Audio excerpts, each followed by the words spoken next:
Business Brain, episode 625 for Casual Friday, February 21st, National Sticky Bun Day 2025. Woo!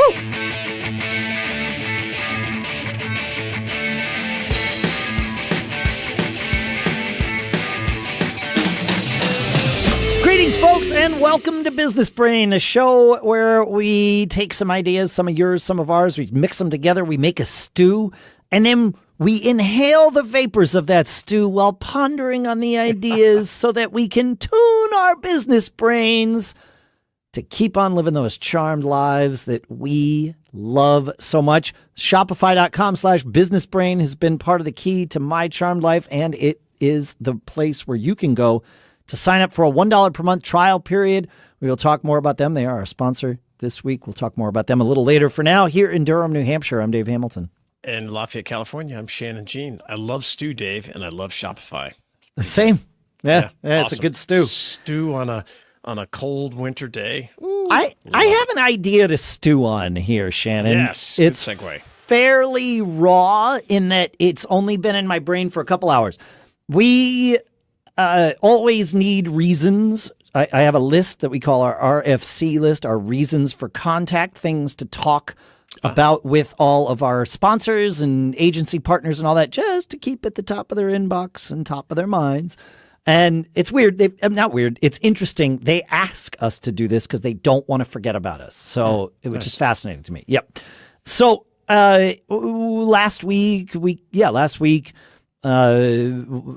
sent out a note telling our agency partners about a new system that we put into place here at Backbeat. We changed everything with the way we vet a new sponsor against past our shows, so that we get feedback from our hosts that we can include on proposals. I like that. Yeah. Yep. We don't want to have, we don't want to pitch a show to a sponsor where the show is not eager to have that sponsor. And we especially want to pitch shows that are eager. And so we've developed this whole vetting system.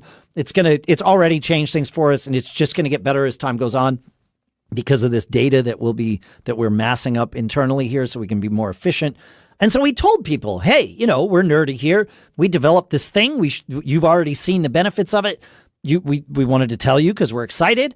And also, hey, if you have any ideas about things we could develop, let us know. Like, the ideas don't have to come from in-house, Yeah, I like it. And we got a note back from someone who's been in the business in the racket, if you will, for a long time.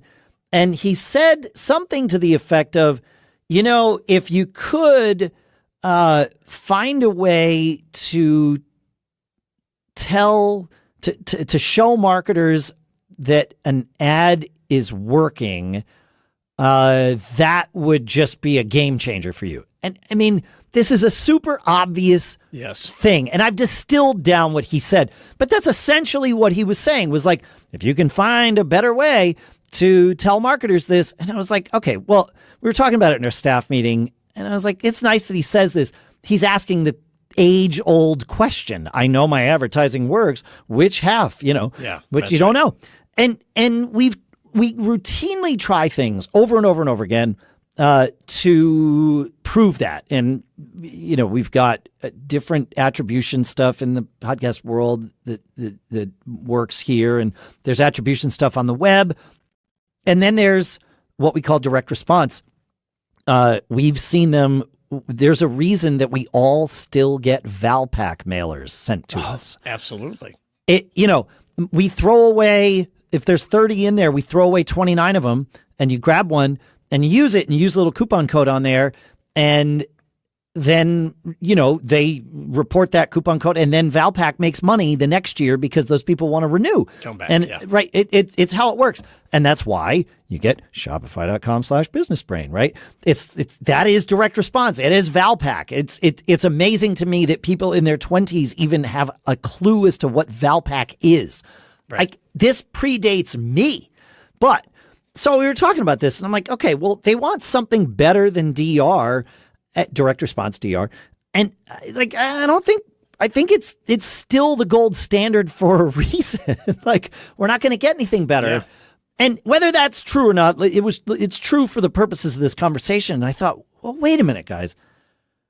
And I said this to the staff as it was kind of bubbling in my head. I'm like, we don't need to create something or come up with an idea that is better than direct response. We just need to create something that is different so that we can add it to what people already could get with direct response. Doesn't have to be better, but it has to be additive. It has to be additive. That's it. And then I thought, well, wait a minute. Let's set the bar low. I challenged our staff with this, me included. Let's come up with an idea that we know is going to be worse than direct response, right? Set the bar there. Like forget perfect. There is no perfect with this until we put chips in people's brains that we give everyone access to, which I hope that day doesn't come. We might put chips in our brains, but hopefully not everybody has access to the data that comes from it. But, let's just come up with something else. That's really all that we need. And if we are able to do that, it will change the industry. Because people will want to test it because it's new and shiny, even though we know it sucks. And I would market it by saying, we're pretty sure that this isn't as good as direct response, but it's different. And we think you want to try it you out. might want to have some fun trying it out.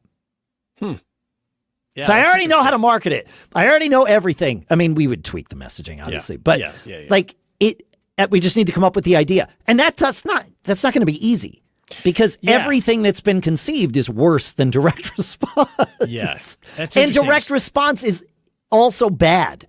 Like it's the best we have, but it's not good. It's terrible. Yeah. It reminds me of when I owned an Apple repair business and we were repairing MacBooks and MacBook Pros and everything, and Apple put a glass cover on every screen. Yeah, good for business for you. Yeah, great for business for us. But what happened is that, you could buy glass all over, right? Right. It was just like a commodity. So our glass, we knew that the glass we used, it wasn't as good. It wasn't better than Apple's glass, right? Yeah. I mean, it's obviously, right? We're obviously they're a multi-billion, gazillion, trillion-dollar business, and we'd hope their glass still broke, right? People still broke it. So we positioned our glass to just be better than everyone else's. There you go. It wasn't that and we called it diamond glass, and we had videos of dropping things on it to show that it wouldn't break. And then we had some other cheap glass that somebody else sold. We didn't say who it was, but we just here's our competitor. So, it might be that, it's not the best, but you couldn't get the Apple glass. You had to spend $1,000 or $1,200 to get a entirely new screen, where you could come to us and spend $400 and get a new piece of glass or whatever it was at the time. I have no idea. Remember? So that's interesting. I really think this is the key to a lot of innovation to unlocking innovation in our businesses, is not waiting until you come up with something that's better than what everybody else has done. It just needs to be different. And then go with it. Along the path, you might take some left turns. You might be like, wait, this is a dumb idea. Well, we knew that going in. That's okay. We gave ourselves permission to have a dumb idea and to spend some money implementing it. Great. Now we can tweak and do it, and you do something different. I mean, if it's objectively horrible, maybe don't roll it out. But there's a big gap between objectively horrible and good enough to have some fun with. And I think there's power there. All right, folks, if you're grinding to build your business, you need our sponsor, Shopify, in your corner. I use Shopify for my other businesses and one of my other podcasts, and candidly, it's the MVP of selling online. I'm talking seamless setup, built-in payment processing, and the kind of automation that lets you focus on growing, not just managing. It doesn't matter if you're selling merch, memberships, or a revolutionary new product. Shopify handles it all, from checkout to shipping, with the best conversion tools in the game. And Shop Pay, it's like a secret weapon, turning Windows shoppers into paying customers up to 50% more often. That means more ka-ching moments. You got that right. If Shopify could do my taxes, I'd probably let it. But for now, it just runs my businesses flawlessly. Upgrade your business and get the same checkout that I use. Sign up for your $1 per month trial period at shopify.com/businessbrain. All lowercase. Go to shopify.com/businessbrain to upgrade your selling today. Shopify.com/businessbrain. And our thanks to Shopify for sponsoring this episode. Shannon, you know what day it is, don't you? It's FridAI. It is FridAI. You got that right, man. Yep. I love it. I have something. Do you have Yes, something? I Go. do. I want to, okay, so actually, I want to talk workflow with the AI because I use it when we produce this show. Okay. Great. But there's a step, it's kind of backwards. So I want to get your feedback, and I'll also give a little behind the scenes to our listeners of how things work. So after the show, take, you've created the post and everything, and I go up and I create some images for the episode, right? The artwork. I use ChatGPT to help me do that. And then we use a service called Auphonic, and we come up with a title. It does everything, produces all this crazy stuff in the background, creates the MP3 file, creates the transcript, also does a summary, and then I take it doesn't do a summary, it takes a transcript. I don't know why it doesn't do summary anymore. It used to. Yeah, fair. I put the transcript into ChatGPT, helps me create a quick summary. What I really want is that summary before I create the image. Yep. Because sometimes it's a day later and I'm like, yeah, I know what we talked about, but what were the key points? That's why I'm always a stickler on, hey, what's the title of this show? Or what are we talking about? So I can get into my head, what should this image look like? All right. Tell me the answer. Yeah, well, you're going to be mad at me, maybe, because we have that tool. We use it for my other two podcasts, and we're about to start using it here for this. Right. Damn right. Good. But here's the part that you're going to be bummed about, is that Sadie's already using it for this show, and it's a tool called FlowSend. And what we do is upload the audio file to FlowSend. It creates a transcript. We assign names to it. So I gotta assign the names the right way and do that. And then once you assign names, you have it create the content. And so, go ahead. How do I get the MP3 file? That's what I need. Without doing the Auphonic first.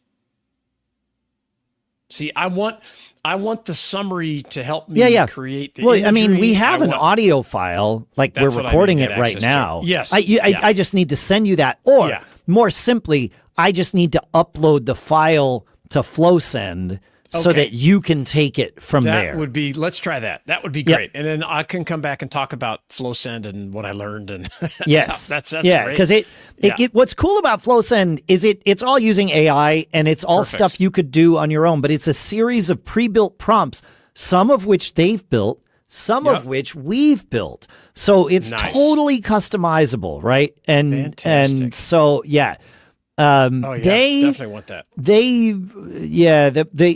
image creation from them has not. Image creation is not something we've been able to make work with their system yet. Sure. But I see it coming. I mean, there's no reason why not. Yeah. Okay, that's great. Yeah, that will it's help a pretty me good tremendously. thing. That is what I have for today. I do have another tool that I use, but I'm going to save it for next week. Because I know you have something to talk about. Well, I get frustrated when people don't see the world exactly the way I want them to. I know. Yeah. And nowhere these days is that more apparent than it is with AI. And I'm specifically talking about folks who are super resistant to using it. And it's super frustrating for me when I have to interface with these people and work with these people. Like I had an issue this weekend where one of my business partners actually texted our, we have a Slack chat or whatever. Sure. And he was like, hey, somebody is asking about this one new policy thing, and is it related to us? He's like, I read through it, but I don't think it is. But, what do you guys think? And it was something I'd never heard of. I had no knowledge of it. So when I have no knowledge of something and I want to research it, I ask ChatGPT. I say, hey, I'm in, this particular business. A user is asking about this thing. What is the, I generally don't lead it. I've found if I lead it, it wants to agree with me sometimes. Okay. So I just say, what do you think? And show me your reasoning, and it will. And this one business partner is he was especially initially very emotionally against all the large language models because of how the data was collected and all that stuff. This particular box of Pandora's will not close. Yes, so you kind of have to, it's out there.